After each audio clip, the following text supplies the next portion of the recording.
Hello guys, simple and tasty meal maker curry ఎలా చేసుకోవాలేంటి అని చూపిస్తాను. ముందుగా బాయిల్డ్ అయ్యే వాటర్లో మిల్ మేకర్ వేసి ఒక 5 మినిట్స్ ఉంచండి.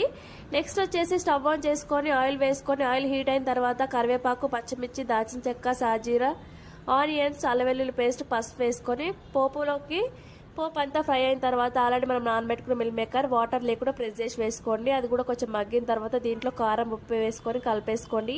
ఇప్పుడు సిమ్లో పెట్టేసి దీనికి కావాల్సిన మసాలా ప్రిపేర్ చేసుకుందాం. ముందుగా స్టవ్ ఆన్ చేసి కళాయిలో కొంచెం ఆయిల్ వేసి టమాటోస్ కట్ చేసుకుని వేసుకున్నాం కదా. మెత్తగా ఉడికిన తర్వాత ఇలా మిక్సీ జార్లో వేసుకొని 2-3 జీడిపప్పులు వేసుకొని మంచిగా మెత్తగా సాఫ్ట్గా పట్టుకోండి. ఇప్పుడు సిమ్లో పెట్టేసి ఒక 2 మినిట్స్ ఫ్రై అయిన తర్వాత మనము గ్రేవీకి తగ్గట్టు వాటర్ వేసుకోండి. ఇది మంచిగా ఉడికిన తర్వాత లాస్ట్లో ధనియా పౌడర్, కొత్తిమీర, కరివేపాకు యాడ్ చేసుకోండి. Simple and tasty meal maker curry చాలా బాగుంటుంది గైస్. మీరు కూడా ఒకసారి ట్రై చేయండి. ఎలా వచ్చింది ఏంటి అనేది కామెంట్ బాక్స్లో కామెంట్ చేయండి. Subscribe to my channel.